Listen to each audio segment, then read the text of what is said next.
बिस्मिल्लाहिर्रहमानिर्रहीम। अस्सलाम वालेकुम दोस्तों, ज़ेन टीवी में एक बार फिर खुश आमदीद। दुनिया में पाकिस्तान का सबसे बड़ा दुश्मन भारत नहीं बल्कि इसराइल है, क्योंकि ये हमारा नज़रियाती हरीफ है। और दोस्तों, इसने अपने 42 साल बाद एक अखबार जिसको द जेरूसलम पोस्ट कहते हैं, इसमें इनके एक एडिटर हैं बेंजामिन, उन्होंने इसकी दुश्मनी के एक वाक़या बताया है। और दोस्तों, अब तो इनकी जो हुकूमत है वो भी नफ्ताली बेनेट, जो कि आप समझ लें कि नरेंद्र मोदी जैसे ही शख्स है, वो हुकूमत में आ चुका है। दोस्तों, मज़ीद मालूमात जानने से पहले चैनल को सब्सक्राइब करें और साथ में बने हुए घंटी के निशान पर भी क्लिक कर दें ताकि हर आने वाली वीडियो का नोटिफिकेशन आपको वक्त पर मिल जाए। 1980 की दिहाई में जब पाकिस्तान के न्यूक्लियर पावर हासिल करने की खबरें पूरी दुनिया में गूंज रही थी, तो उस वक़्त इसराइल के करतूत क्या थे, उन्होंने ख़ुद अपने द जेरूसलम पोस्ट में बता दिया है। दोस्तों, इन्होंने जर्मन और स्विस कंपनीज़ जो कि पाकिस्तान के न्यूक्लियर हथियार बनाने में मदद कर रही थी, जो कि हमें जो चीज़ें चाहिए थी वो प्रोवाइड कर रही थी, उन कंपनीज़ पर मोसाद के ज़रिए बम धमाके करवाए गए। आप देखें कि ज़ियाउल हक को अमरीकी सफ़ीर के साथ इन लोगों ने पूरे जहाज़ में उड़ा दिया। ये लोग इतने ज़्यादा दुश्मन हैं हमारे कि इन लोगों ने हमें दीन से हमारे दूर करने की कोशिश की।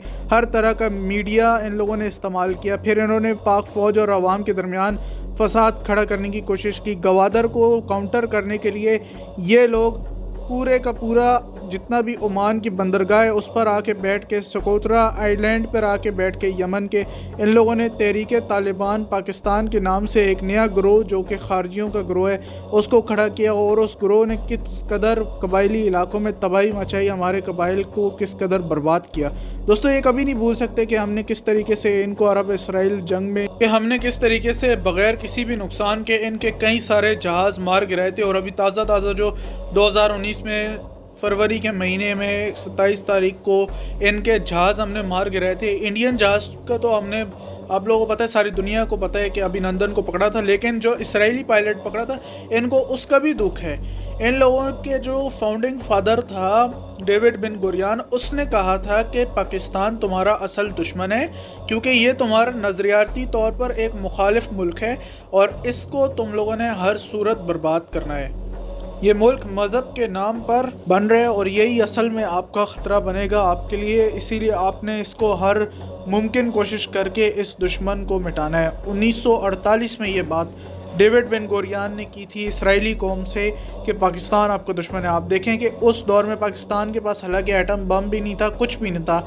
हमें ख़ुद 1 साल हुआ था आज़ाद हुए हुए, क्योंकि दोस्तों ये लोग बहुत समझदार हैं। इन्हें पता था कि पाकिस्तान इतना ज़्यादा ताकतवर बनेगा, इसलिए इनको दीन से दूर करो, इनकी आगे आने वाली नस्लों के दिलों में दीन के ख़िलाफ़ ज़हर भरने की कोशिश करो, तरक्की रोको इन लोगों की। दोस्तों, वो तो जनरल ज़ियाउल हक साहब थे जिन्होंने क्या कमाल तरीके से अमरीकियों को बेवकूफ़ बनाया। और उन्होंने उस इंटरव्यू में कैसे अमरीकियों को ये बात कह दी कि पाकिस्तान न्यूक्लियर हथियार बनाने की दौड़ में नहीं लगा हुआ। पाकिस्तान तो जो न्यूक्लियर पावर प्लांट लगाने की कोशिश कर रहा है, ये तो सिर्फ हम एक अच्छी फ्री एनर्जी के तौर पे अच्छी बिजली और सस्ती बिजली अपनी आवाम को प्रोवाइड करना चाहते हैं। हम फ्री एनर्जी के तौर पर ये सारी चीज़ें बना रहे हैं और कितने महारत से अमरीकियों को बेवकूफ़ बनाया। दोस्तों, अमरीकियों ने भी जर्मन और स्विस कंपनीज़ पर फिर बाद में पाबंदी लगाई जब उन्हें पता चला कि ये कंपनीज़ पाकिस्तान की मदद कर रही हैं एटॉमिक बम बनाने में। और इन लोगों ने यह भी इल्ज़ाम लगाया कि पाकिस्तान का जो न्यूक्लियर बम है और जो पाकिस्तानी डॉक्टर अब्दुल कदीर ख़ान है, ये ईरान को भी बम बना कर दे रहे हैं और उसकी भी मदद कर रहे हैं। और ये दोनों ममालिक मिलकर कोशिश कर रहे हैं कि ये दोनों मुल्क मिलकर एटॉमिक एनर्जी के ज़रिए एक एटॉमिक बम तैयार कर लें जो कि न्यूक्लियर इस्लामिक बम होगा। और इसराइल को इस बात का ख़दशा था कि पाकिस्तान कहीं पूरे तौर पर न्यूक्लियर बम बनाने में कामयाब ना हो जाए और पहला इस्लामी न्यूक्लियर बम वाला मुल्क ना बन जाए, जो कि इसराइल के लिए ख़तरा बन जाए। दोस्तों, इसी वजह से इसराइल ने अपनी जो मोसाद की इंटेलिजेंस एजेंसी थी उसके ज़रिए इन लोगों ने धमकियाँ लगवाई, ये जो इदारे पाकिस्तान की मदद कर रहे थे। दोस्तों, इन कंपनीज़ ने भी अरबों डॉलर्स के बदले में ये सारा काम किया, मुफ्त में नहीं किया। और दूसरी बात, मीडिया पर बहुत सारी कैंपेन चलती रहती है कि इसराइल को क्या तस्लीम करना चाहिए। क्या आपको लगता है अब इसराइल को तस्लीम करना चाहिए? क्या हमें मस्जिद अक्सा को फरामोश कर देना चाहिए? کفار مسلط ہم پہ ہوئے، اسلام سے جب ہم دور ہوئے، اب دین رہا جب ہم میں نہیں، دنیا میں تو ہم کمزور ہوئے۔ کفار مسلط ہم پہ ہوئے، اسلام سے جب ہم دور ہوئے، اب دین رہا جب ہم